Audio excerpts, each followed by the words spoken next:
બોટાદના સોમલા ખાચર. બોટાદ ગામના દરબાર સોમલા ખાચર શ્રીજી મહારાજના પરમ કૃપાપાત્ર ભક્તરાજ હતા. સોમલા ખાચર વ્યવહારે ખૂબ જ સુખી હતા. બે યુવાન ચારિત્ર્યશીલ સદ્ગુણી પુત્રો હતા તથા ગરાસની સારી એવી જમીન પણ હતી. તેમને બીજી કોઈ ઉપાધિ ચિંતા ન હતી, તેથી સુખેથી શ્રીજી મહારાજનું ભજન કરતા. પણ પ્રભુની યોજના ન્યારી જ હોય છે. સોમલા ખાચરના બે દીકરા થોડા દિવસના અંતરે અક્ષરવાસી થયા. વ્યવહારની રીતે તો આ ઘણી જ મોટી આપત્તિ કહેવાય. તેમની વ્યવહારિક જવાબદારી પણ આ પ્રસંગથી ઘણી જ વધી ગઈ. પણ જ્ઞાનબળથી ધીરજ રાખી તેમણે પુત્ર વિયોગનો શોક ન કર્યો. કેવળ ભગવત સુખની જ શ્રેષ્ઠતા સમજી ગરાસની જમીન શ્રીજી મહારાજને અર્પણ કરી દીધી અને પોતે શ્રીજી મહારાજની અખંડ સેવામાં રહ્યા. સોમલા ખાચર વિશાળકાય, ઊંચા અને કદાવર હતા. તેઓ અતિશય સ્વરૂપવાન હતા. પોતે સોનાની મૂઠવાળી ભારે કિંમતી તલવાર સાથે રાખતા.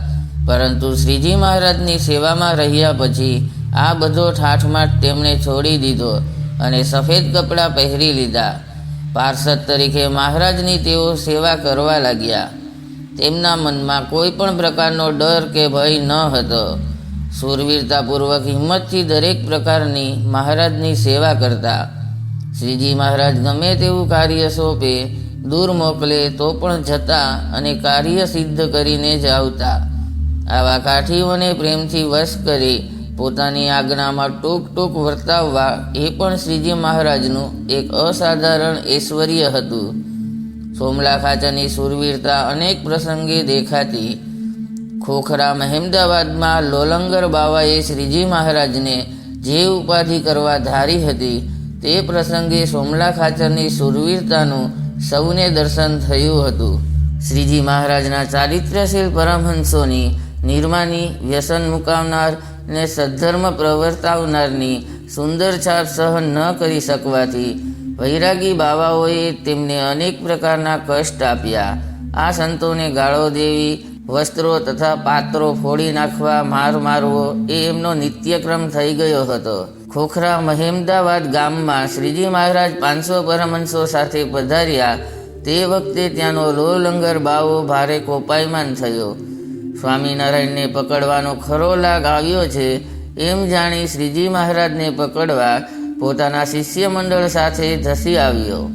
શ્રીજી મહારાજે અગાઉથી 400 સંતોને સુરત મોકલી દીધા હતા. કાંકરિયા તળાવે સ્નાન કરી ધૂન કીર્તન બોલાવતા સંતો આવતા હતા.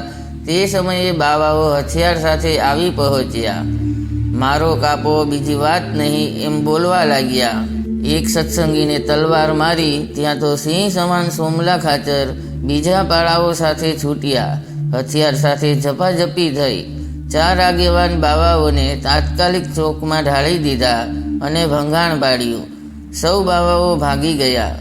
સોમલા ખાચરની શૂરવીરતા આ પ્રસંગે ખરેખર કામ આવી ગઈ. સૌને હિંમત આવી ગઈ. શ્રીજી મહારાજ પ્રત્યે સોમલા ખાચરનો આવો અપૂર્વ પક્ષ અને ભક્તિભાવ હતો. આ ભક્તરાજની શ્રી હરિ પ્રત્યેની નિર્દોષ બુદ્ધિ અનન્ય હતી. એટલે જ તેમની પ્રશંસા કરતા શ્રીજી મહારાજે વચનામૃતમાં જણાવ્યું છે કે અમારા સ્વભાવને તો મૂળજી બ્રહ્મચારી ને સોમલો ખાચર આદિ જે હરિજન છે તે કેટલાક વર્ષોથી અમારી પાસે રહે છે તે યથાર્થ જાણે છે. વળી તેમની સત્સંગમાં સદા એક સરખી રહેણી કરણી પણ શ્રીજી મહારાજને પ્રિય હતી. વચનામૃત ગઢડા અંત્યના 24માં શ્રીજી મહારાજ તેનો નિર્દેશ કરે છે. આમ અખંડ શ્રીજી મહારાજના સાનિધ્યમાં રહી તેમની રુચિ જાણીને મહિમાપૂર્વક સેવા કરતા સોમલા ખાચર મહારાજના એક આદર્શ ભક્તરાજ હતા. ઉકા ખાચરનો પરિચય. અરે, મહારાજના બેસવાના ઓટા ઉપર જ આ કૂતરાઓએ વગાડ્યું. બીજું તો કંઈ નહીં, પરંતુ મહારાજ અહીં સભા ભરશે ત્યારે ક્યાં બિરાજશે? બહુ ખોટું થયું. પણ શું થાય, કૂતરાનો સ્વભાવ જ આવો હોય. ગઢપુરમાં પ્રાતઃકાળે હરિભક્તો નિત્ય નિયમ મુજબ મહારાજના દર્શન કરવા અક્ષર ઓરડીએ જઈ રહ્યા હતા. તે સમયે સર્વની દ્રષ્ટિ કૂતરાએ બગાડેલ ઓટા ઉપર પડતી અને અંદરો અંદર ઉપર પ્રમાણે બોલીને સૌ ચાલ્યા જતા. મહારાજના દર્શન જતા કરીને ફરી સ્નાન કરવું પડે તેવું કાર્ય કોણ કરે? કોઈને એમ થતું નહીં કે સાફ કરી નાખીએ. શ્રીજી મહારાજે સૌ હરિભક્તોને સન્મુખ બેસાડ્યા. થોડી વાર થઈ ત્યાં ઉકા ખાચર ઉન્મત્ત ગંગામાંથી સ્નાન કરીને મહારાજના દર્શન કરવા અક્ષર ઓરડીએ જતા હતા. ત્યાં લીંબતરુ નીચે ઓટા ઉપર કૂતરાએ ઓટો બગાડ્યો હતો. તેની બાજુમાંથી પસાર થતા તેમની દ્રષ્ટિ ત્યાં પડી. કાંઈ પણ બોલ્યા સિવાય સાવરણી અને પાણી લઈ ઓટાને સાફ કરી નાખ્યો. ઘેલા નદીમાં જઈને ફરી સ્નાન કર્યું. પછી મહારાજના દર્શન કરવા પધાર્યા. ત્યારે શ્રીજી મહારાજે તેમને પૂછ્યું, ભક્તરાજ, રોજ તમે વહેલા આવો છો, પરંતુ આજે મોડું કેમ થયું? સૂર્યવંશી તો નથી થઈ ગયા ને? પોતાના આશ્રિત હરિભક્તો પ્રાતઃકાળે સૂર્યોદય પહેલાં જ ઉઠે તેવો મહારાજનો આગ્રહ હતો. ઉકા ખાચર તો સૌના સેવક હતા, તેથી તેઓ મૌન રહ્યા. એક ભક્તે ઉપરનું વૃત્તાંત જણાવી તેમના મોડા આવવાનું કારણ જણાવ્યું. મહારાજ તેમને મોડા આવવા બદલ ઠપકો આપશે એવી સૌને ધારણા હતી. ત્યાં તો મહારાજ આ વાત સાંભળી ખૂબ જ રાજી થયા અને ઊભા થઈ તેમને ભેટી પડ્યા. છાતીમાં ચરણારવિંદ આપ્યા.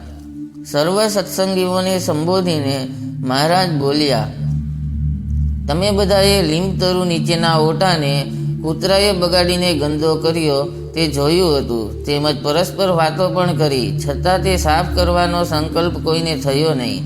પરંતુ ઉકા ખાચરની જેમ જેને અમારું મહાત્મ્ય સમજાયું તથા સેવાનું અંગ હોય તે જ આ સેવા કરી શકે. ઉકા ખાચરની સેવા માટેની શ્રદ્ધા અદ્ભુત હતી. તેઓ તથા તેમના ઘરવાળા સવારના વહેલા ઉઠી સ્નાન પૂજાથી પરવારી દરરોજ દાદાના દરબારથી તે ઉન્મત્ત ગંગા સુધીનો રસ્તો સાવરણીથી વાળી નાખતા ને કાંકરા નાના મોટા હતા તે વીણી લેતા. જેથી સંતો અને મહારાજ પ્રાતઃકાળે સ્નાન કરવા પધારે ત્યારે કોઈને પગે કાંટા કાંકરા વાગે નહીં. ઉનાળામાં દરરોજ રસ્તો વાળ્યા બાદ પાણી પણ છાંટી દેતા, જેથી સૌને ઠંડકનો અનુભવ થાય. ઉકા ખાચરને સેવાનું આવું વ્યસન પડ્યું હતું. મહારાજના સંબંધવાળા તમામ સંત હરિભક્તોનો આવો મહિમા સમજી ઉકા ખાચર મહારાજની પ્રસન્નતા પ્રાપ્ત થાય તે માટે એકધારી સેવા કરતા. ઉકા ખાચર આખા સંપ્રદાયમાં તેમના નિર્માનીપણા માટે તથા સેવાના અંગ માટે પ્રસિદ્ધ છે. શ્રીજી મહારાજે તેમની સેવાથી પ્રસન્ન થઈ વચનામૃત ગઢડા મધ્ય 25માં જણાવ્યું છે કે જેને ઉકા ખાચર જેવું સેવા કરવાનું વ્યસન હોય તેની વાસના તત્કાળ નાશ પામે છે. વ્યસન એટલે તે કર્યા વિના રહેવાય નહીં. ધન્ય છે ઉકા ખાચરને અને તેમની સેવા ભક્તિને.